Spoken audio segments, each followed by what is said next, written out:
"You weren't invited to Dad's birthday," Mom sneered in the kitchen. "Got it," I said, transferred back the $56,300 from the family fund to my account, and canceled their vacation. By Wednesday morning, my phone was buzzing with 18 missed calls, and a text from my brother changed everything. Marcus stared at the email notification on his phone screen, his coffee growing cold in the ceramic mug his nephew had made in art class 3 years ago. The subject line read simply, "Harold's 70th birthday celebration, RSVP required." He scrolled through the guest list, his thumb moving slower with each name. Cousins he barely talked to, neighbors from his parents' street, even Beverly's book club friends. His own name was conspicuously absent. The phone buzzed again. A text from Trevor. "Dude, Mom's planning something big for Dad's birthday next month. She's using the family fund for everything. Just wanted to give you a heads up." Marcus set down his mug harder than intended, the clink echoing through his empty kitchen. The family fund. The account he'd been managing for the past 5 years, adding his own money every month to help with his parents' expenses and family emergencies. $56,300 of carefully saved money that he'd assumed would benefit everyone. The irony wasn't lost on him. While he'd been transferring money monthly from his engineering salary, apparently his mother had been planning elaborate celebrations that didn't include him. Marcus pulled up his banking app, his finger hovering over the family fund account. Every deposit was there in neat rows, his contributions, his parents' social security, Trevor's sporadic additions when he remembered. His mother's voice echoed in his memory from their last phone call 2 weeks ago. She'd been cold, distant, mentioning something about him never visiting enough, and always making excuses. He tried to explain about his work schedule, the overtime he'd been pulling to help with their expenses, but she'd cut him off. Now he understood. Somehow, in Beverly's mind, his financial contributions didn't equal family loyalty. His steady support meant nothing compared to Trevor's weekend visits and empty promises. Marcus's jaw tightened as he opened his laptop. If he wasn't family enough to celebrate with them, then he wasn't family enough to fund their celebrations either. The bank's website loaded slowly, each second stretching Marcus's patience thinner. He navigated to the joint account, his heart pounding with a mixture of anger and something that felt dangerously close to satisfaction. The balance stared back at him. 300.72. 5 years of his life, measured in careful deposits and small sacrifices. He'd skipped vacations to contribute to this fund, bought generic groceries instead of name brands, drove his old Honda another year instead of upgrading. All so his parents could have security, so Trevor could have a safety net, so the family could handle emergencies without stress. The transfer screen opened with a few clicks. Marcus paused, his finger hovering over the keyboard. This would change everything. There would be no going back from this moment. But as he thought about Harold's birthday party happening without him, about Beverly's dismissive tone, about Trevor's casual assumption that Marcus would just keep quietly funding their lives, his resolve hardened. He typed in the amount, 56,300.72. Destination, his personal checking account. The confirmation screen appeared, asking if he was sure about the transfer. Marcus stared at it for a long moment, his reflection ghost-like in the laptop screen. 34 years old, and he was still seeking approval from parents who seemed to have written him off as the responsible one who'd always be there, always contributing, never needing recognition. He clicked, confirm. The money moved in seconds, digital numbers shifting from one column to another. But Marcus wasn't done. He opened his travel booking app and found the reservation he'd made months ago, a family trip to Yellowstone that Beverly had been planning for Harold's birthday month. 8 days, 2 cabins, flights for 4 people. His credit card had been charged for the entire thing, another contribution to the family fund that he'd expected to be reimbursed for. The cancellation policy was clear. Full refund if canceled more than 30 days in advance. Marcus checked the date. 28 days, until departure. Close enough. He clicked Cancel Reservation and watched as another $4,000 returned to his account. Tuesday passed in a blur of ordinary routine. Marcus went to work, attended his engineering meetings, reviewed blueprints for the new shopping complex downtown.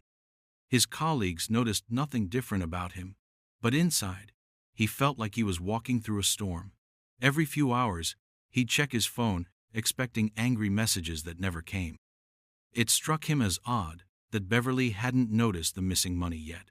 She usually monitored the account religiously, especially when planning something big.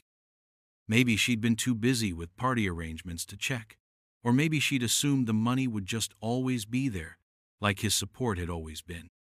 That evening, Marcus cooked dinner for one, something he'd grown accustomed to over the years. As he ate, he thought about the family dinners of his childhood, when Harold would tell jokes and Beverly would fuss over everyone's plates. When had those warm moments been replaced by obligation and guilt? His phone remained silent, but Marcus knew it was just the calm before the storm. Wednesday morning arrived with the subtlety of a sledgehammer. Marcus woke to his phone buzzing incessantly on the nightstand. 18 missed calls, all from Beverly. The voicemail started calm but grew increasingly frantic. "Marcus, honey, I need to talk to you about the account. Please call me back. Marcus, this is urgent. The money from the family fund is gone. Did you move it somewhere?" "Where is the money, Marcus?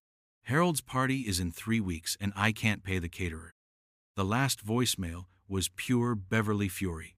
"You better have a good explanation for this, young man. Your father's birthday is ruined because of whatever game you're playing."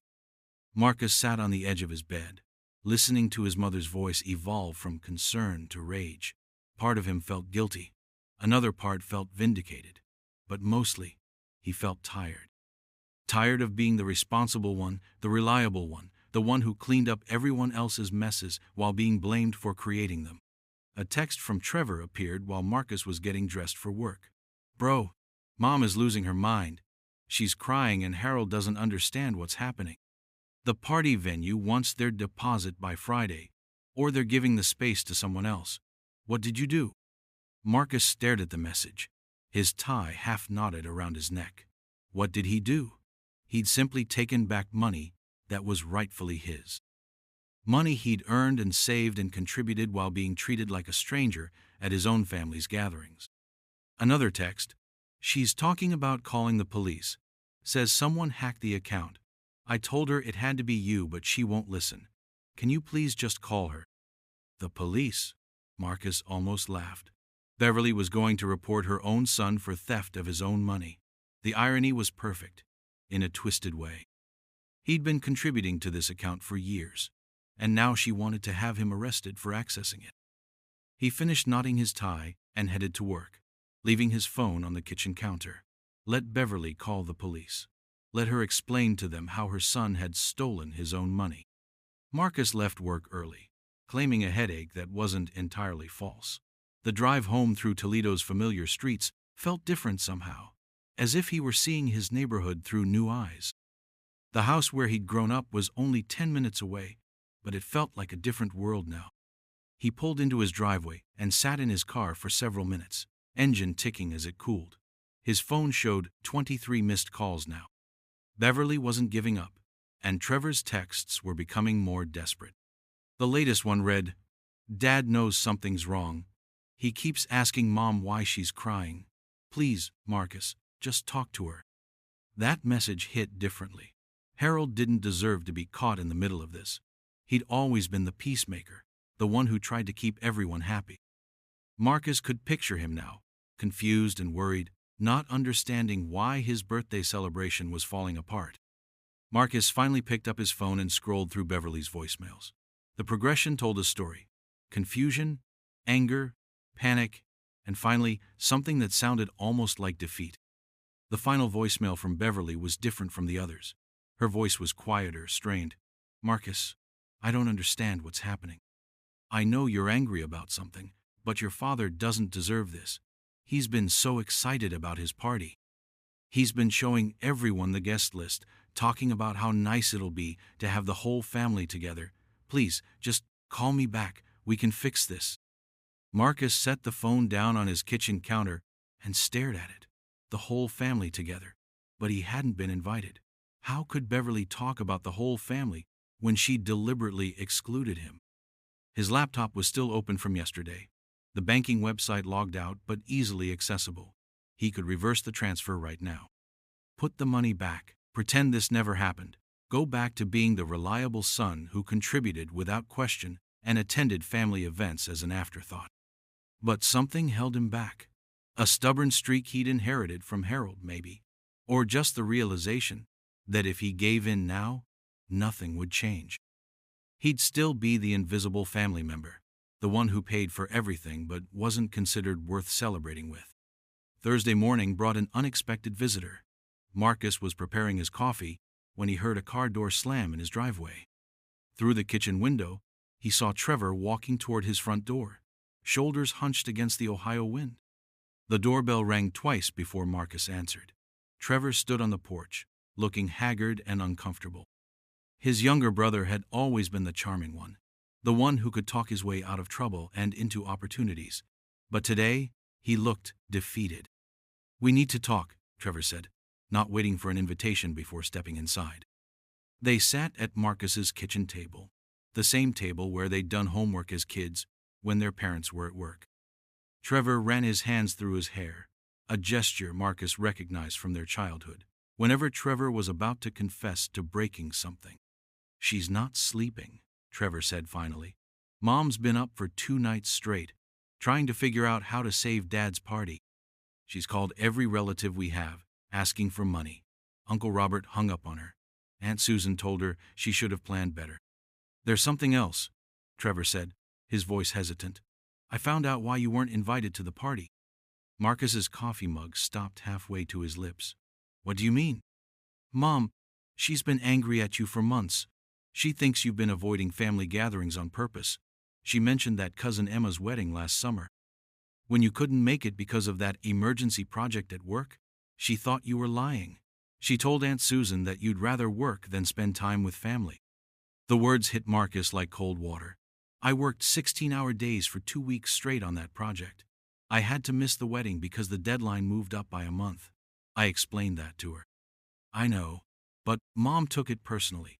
She's been building up this resentment, thinking you don't care about family events. So when she planned Dad's party, she decided not to invite you. She told me it was because you'd probably just make an excuse anyway."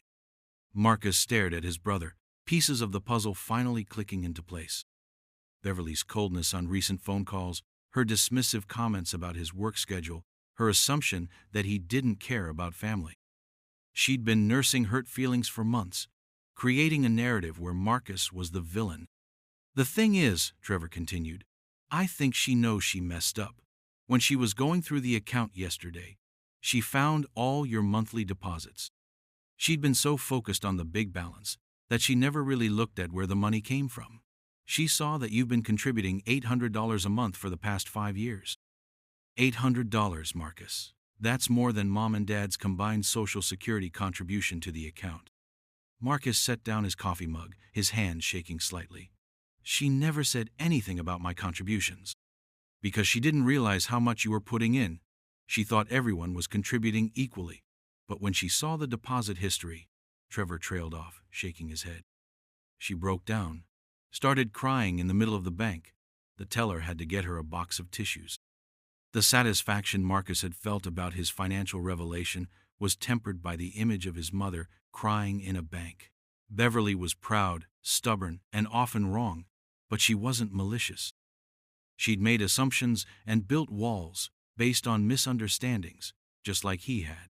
"She wants to apologize," Trevor said, "but she's too proud to call you again after leaving all those voicemails. She's convinced you hate her now." Marcus walked to his living room window and looked out at the gray October sky. The leaves on his neighbor's maple tree were turning orange and red, reminding him of childhood autumns when he and Trevor would rake leaves for Harold, who'd always end up jumping in the pile with them instead of bagging the leaves. "What do you think I should do?" Marcus asked his brother. Trevor joined him at the window. "I think you should come to Dad's birthday party. Not the fancy party Mom planned. That's probably not happening now. But what if we did something different? Something Dad would actually enjoy?" Marcus turned to look at Trevor. "What do you mean?" "Dad's been talking about that fishing trip you two used to take to Lake Erie. He mentioned it 3 times last week. What if we surprised him with a weekend at the lake instead? Just family. No fancy catering, no guest list full of people he barely knows. Just us, some pizza, and a chance to catch up. The idea felt right in a way that Beverly's elaborate party never had. Harold loved fishing, loved the simple pleasure of sitting by the water with his sons. It was where they'd had their best conversations, where Harold had taught them about patience and persistence and the value of quiet moments. "You think Mom would go for that?" Marcus asked. "I think Mom would go for anything that makes Dad happy and gets you back in the family," Trevor said. "She's scared, Marcus. She's scared she's lost you over this whole mess." Marcus thought about his mother, probably sitting in her kitchen right now, wondering how to fix the situation she'd created.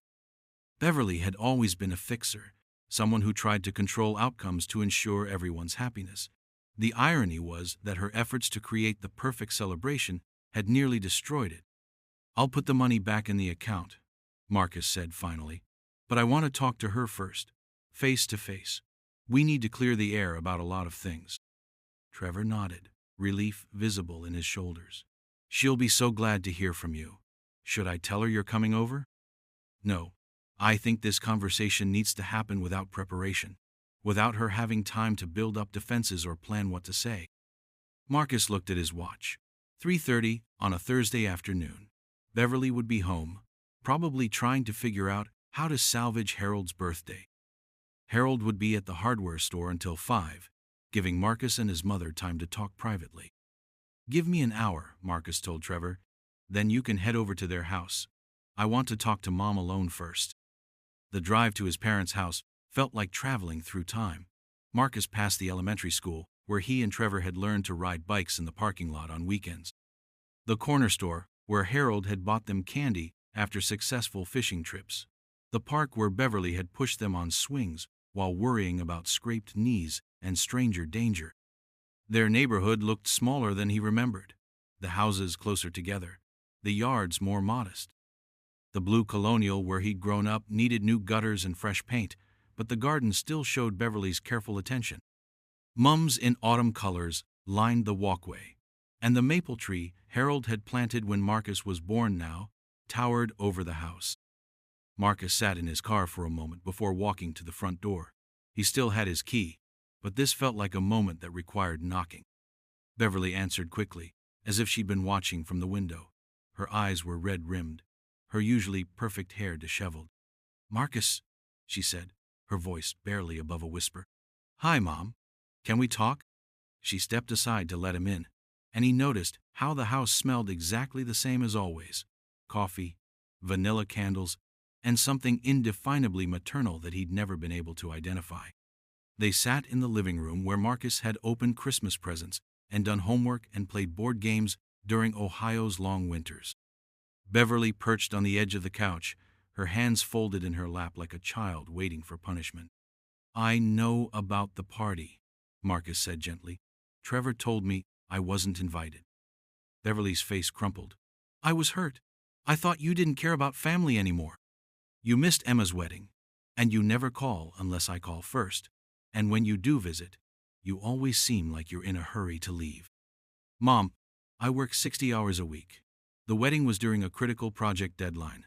I call when I can, and when I visit, I usually have to get back to work or errands. It's not because I don't want to be here, but you always seem so distant, like you've outgrown us." Marcus looked around the room, seeing family photos spanning decades. His engineering degree hung next to Trevor's high school diploma and Harold's military service certificate. This was still his family, still his home, despite the misunderstandings and hurt feelings. "I've been contributing to the family fund for 5 years," he said. $800 a month. I thought that showed I cared." Beverly's tears started flowing again. "I didn't know how much you were putting in. I just saw the balance and assumed we were all contributing equally. I feel so stupid." "You're not stupid, Mom. We just stopped communicating somewhere along the way. We started making assumptions instead of asking questions." Marcus moved closer to his mother on the couch. "I'm putting the money back in the account, but I want us to do something different for Dad's birthday. Something he'd actually enjoy." Beverly looked up at him with hope in her eyes. "What did you have in mind?" A fishing weekend at Lake Erie. Just family. Dad's been talking about those trips we used to take. What if we rented a cabin, bought some groceries, and just spent time together? No fancy catering, no guest list, no pressure to impress anyone. Beverly was quiet for a long moment, considering. He would love that. He's been so stressed about this party, worried about whether people would come, whether the food would be good enough. A quiet weekend with his sons. That's what he really wants. Marcus reached over and hugged his mother, feeling years of accumulated resentment and misunderstanding begin to dissolve. I love you, Mom. Even when we drive each other crazy, you're still my family. Harold's key turned in the front door just as Beverly was wiping her eyes. Honey, I'm home, he called out, and Marcus could hear the genuine joy in his father's voice at the prospect of seeing his son's car in the driveway.